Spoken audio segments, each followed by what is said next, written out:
Publisher, is it typical to simply mail the manuscript or to go via contacts? What is the typical approach? Contact never works. Mailing a publisher directly does not work anymore. You would be advised to go through agents. That breed is now taking birth in India also. Slowly there are a couple of agents. But if out of the cold you just send a manuscript to an agent, in all probability it will not work. So how do you find those? Agents through Google. Just that. Who is not genuine agent or? See, the problem is in India, overseas, if you look at the UK or the US, the publisher will not normally accept a manuscript which does not come through an agent. The agent community there is big, widespread, and well established, and so it's a good sort of well-structured system. In India, till a few years ago, you submitted directly. But the explosion of Indian writing in English particularly has been so great that the publishers are swamped with manuscripts. So what happens is they begin to see the need for a filter. So unfortunately today the number of agents, while slowly the numbers have grown, there's still only a handful of them with enough contacts in the publishing world also. So it's always a challenge. It's a very important hurdle that any would-be author has to overcome.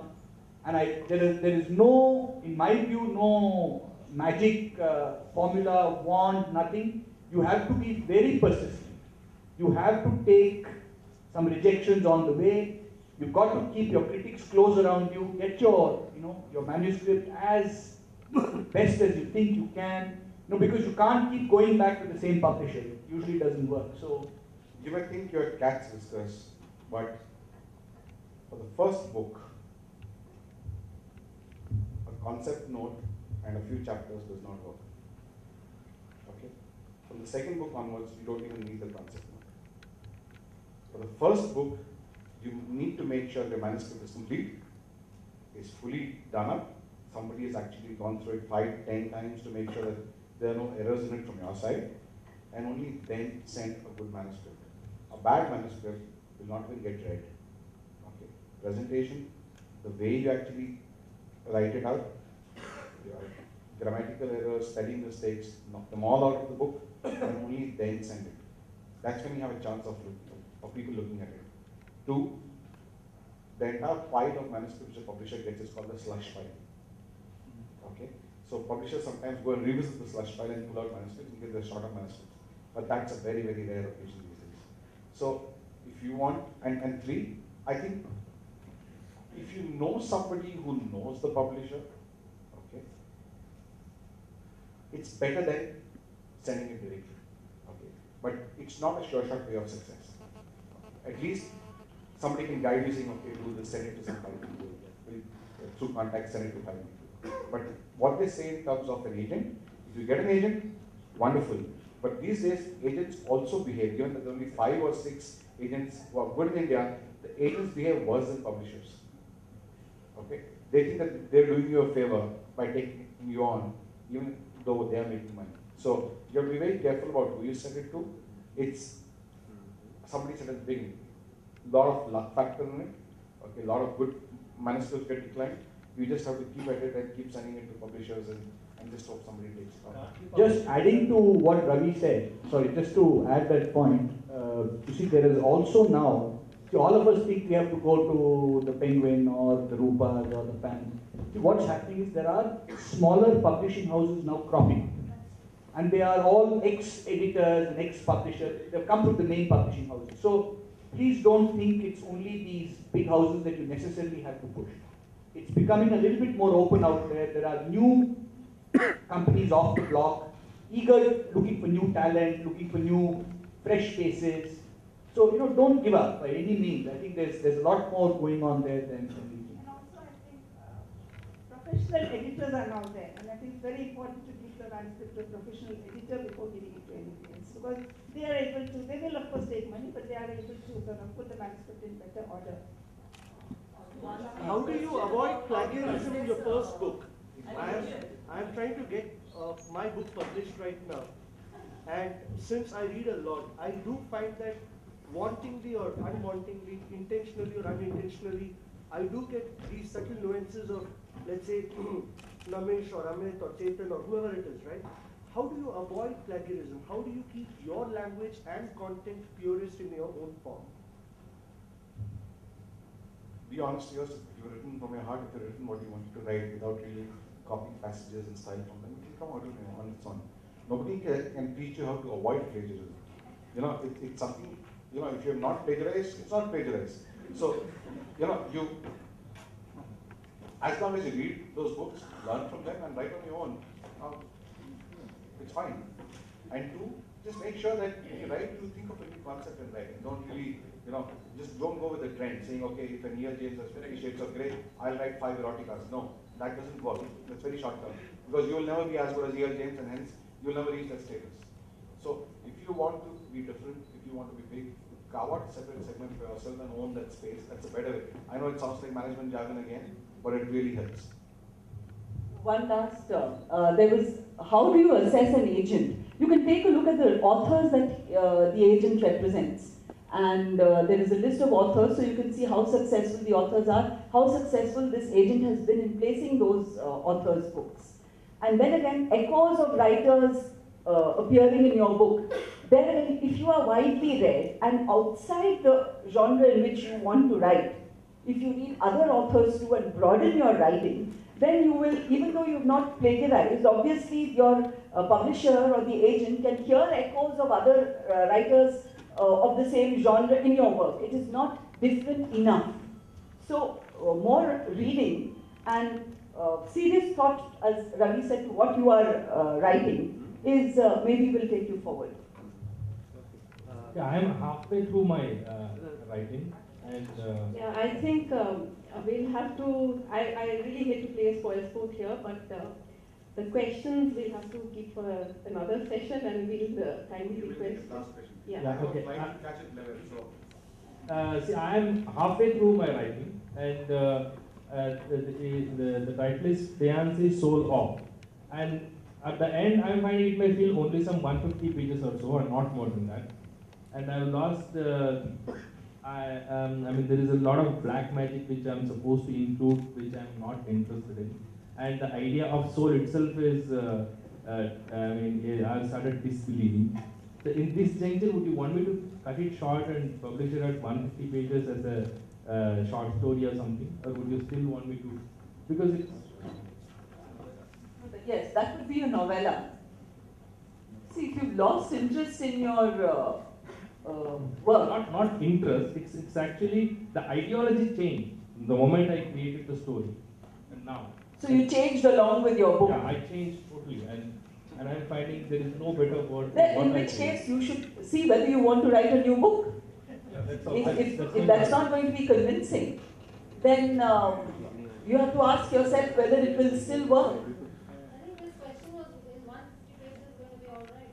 It's a novella. It's a novella. Novella is a known form, and it's accepted by. Yes, it will be accepted by a publisher. You tell them that it's a novella, yeah, but not a failed novel. But if I was you, I would really wonder whether, you know, if I'm not convinced about my novel, how I'm I'm going to... convinced totally, but the ideology has really changed. I don't know how to put the word. There are publishers who will publish 150-page novels.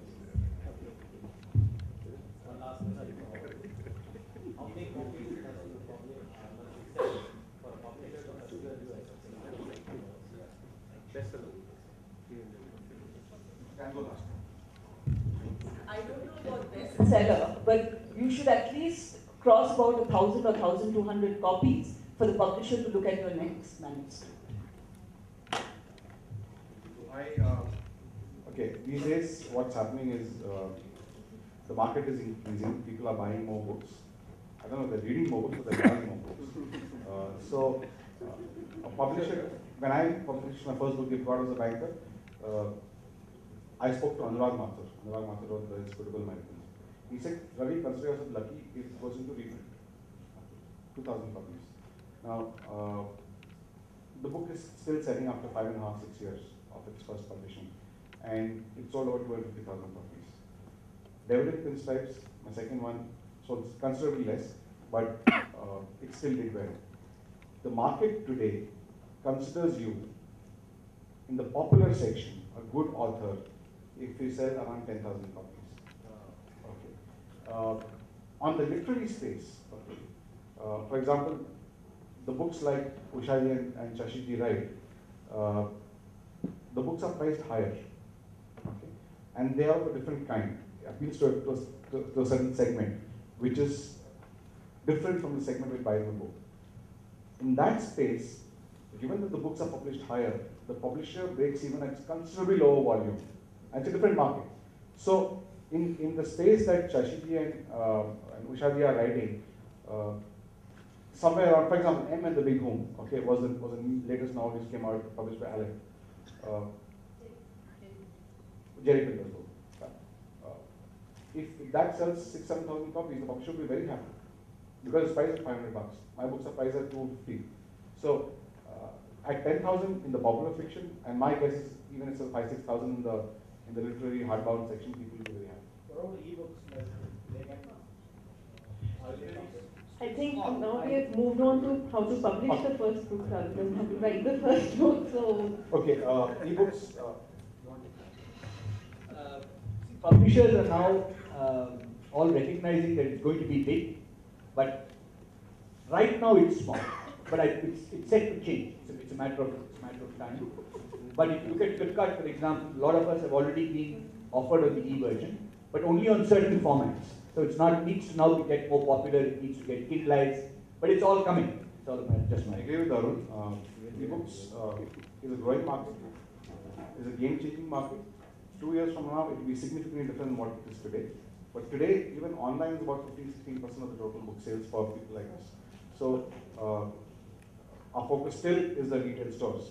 So ebooks will become important 2 years from now when the hardware is completely available everywhere. And once that is done, I think ebooks will